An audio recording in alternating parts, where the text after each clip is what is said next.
winter, here's something to warm your hearts. Hull fans have taken time out to clear a pitch, not for a game, but for their team to train.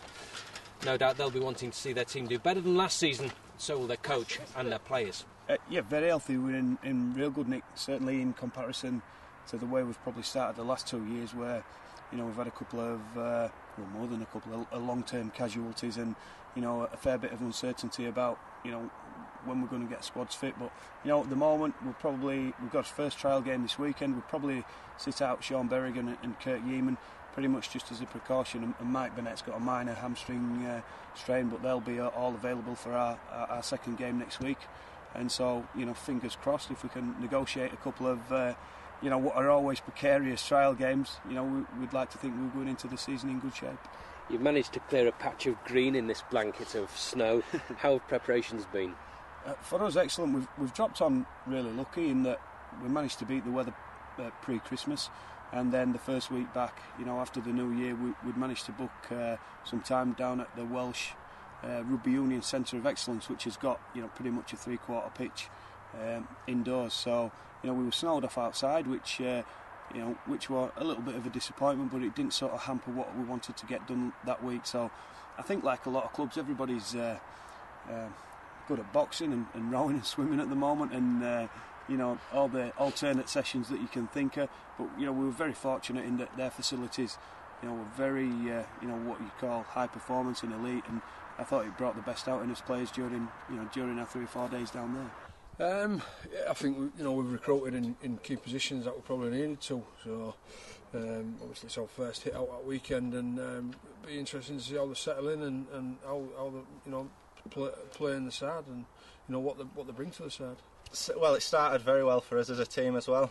5 wins on the bounce, and then it went downhill as a team. And for me, getting injured out 4 months was disappointing. But then the end of the season, getting in the Four Nations trip was a massive confidence boost, and leading into this season. How was that for you, the Four Nations, and playing alongside another group of pretty elite players? Yeah, very good. Learned a lot. Hopefully I can take what I learned from that and put it into this season and friendly this week. Yeah, well, obviously we released a number of players at the end of last year. We'd had a couple of disappointing seasons, and it was probably time for us and probably for the players as well. I think that we released some players that are terrific kids and really good players, but they'll probably benefit from a change of environment too. And the new players that we've brought in, obviously we've brought in a mix of youth and experience. Certainly a team that needed a little bit more leadership in the middle of the park. I think we've rectified that, and the quality of the players and quality of the people that we've brought in has given the whole joint a lift. Everybody's sort of responding to the lead that they're setting in training and sort of gravitating towards them a little bit. So Sean Long and Craig Fitzgibbon in particular, you can throw Mark O'Malley into that. Very experienced and players that have been pretty much winners most of their career. Yeah, you mentioned Sean Long. He's been given the captaincy. Is that something that Lee Radford was quite happy to sort of see happen? Was he just wanted to change himself? I think captaining a club, and certainly a club as big as Hull FC, is always a tremendous honour. And in Lee's own words, he's never ever taken the captaincy for granted, and it's always been a tremendous honour. This year we've got enormous competition for places in our pack, and we felt that the chances of a forward being captain, particularly with the amount of times they get rotated during a game, which we've found at times when Lee's been off the field, we no longer is naturally a general. He's very experienced, very decorated player, very intelligent player, and wherever he's fitting well, he's going to be on the park for 80 minutes. We're spoilt for choice. Obviously, Radders, I feel Radders has done a great job. Craig Fitzgibbon's captained the Roosters a lot. Sean's got tremendous experience of the English game. We were happy to take the job as well, which for a new guy coming into a club is not always at the top of people's priorities. Sometimes they'd rather get settled in and improve themselves on the park. But Long is very comfortable with it, and I feel he'll thrive on the added pressure. I've got to ask you, you were captain, you were proud to be captain, always fronting up, win, lose or draw, difficult times. You've stepped down, or it's been handed to Sean Long.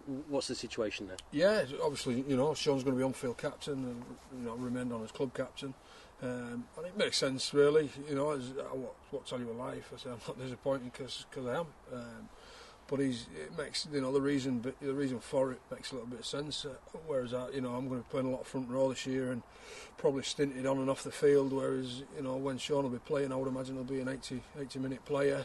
You know, the captain will be on the pitch at all times. So nothing changes from my point of view. Though, you know, I've stayed on as club captain and I know my input within the side and what I do and outside of the game, well, you know, nothing changes really. There has to be a collective responsibility anyway, doesn't there? I suppose a captain in the front, a captain in the halves, and a captain in the backs is what you want, I suppose. It does, yeah. And we've got a senior players group in the side, and you know, there's 8 and 9, I think there's 7 of us in there actually, and Craig Fitzgibbon, Ewan Dowes, and you know, a lot of the senior fellas, Peter Cusack, have all you know, had captain experience. So you know, Sean's job will certainly be a lot easier probably than mine was over the last couple of years, because there's you know, there's over 1,000 games there between the names I've just mentioned. So. A lot of experience and a lot of successful experience as well. Tell me about Hull this year. You're wanting to turn things around. Have you got the squad to do that? We've got a squad. I think we had a squad last year. We just didn't have any sort of platform to pick the same side 2 weeks on the bounce, and that's all we're asking for this year. You know, injuries are part of the game and they come. We're just asking that, you know, we get our fair share rather than the ridiculous amount we've had over the last couple of seasons. What can fans expect from Hull this season? Well, obviously we're looking for a drastic improvement on us last couple of years, and you know, I think most coaches at this time, before the ball's been kicked, are very optimistic about the chances. I think when you look at the league table, ourselves, Warrington, you know, Bradford in particular, all finished out of the playoffs last year, and when you look at the depth and quality of their squads and the recruitment, and you know, you might argue that, you know, the other teams in the top 8 have, you know, pretty much strengthened as well. I think it's shaping up to be a great competition. I think Leeds obviously are the favourites, and I think when you're looking down to pick who might finish second and third, I think it's a very tough call. I think you can probably highlight the teams that you'd expect to be challenging up there, but you know, it's a difficult one this year. I think everybody, you know, and we know more than most, you need a little bit of luck along the way. Hull have failed to make the playoffs on the last 2 occasions, and this group of players behind me are determined to make sure that doesn't happen for the 3rd time in a row. But they have a tough start, and it will see their new captain, Sean Long, returning to his former home at St Helens.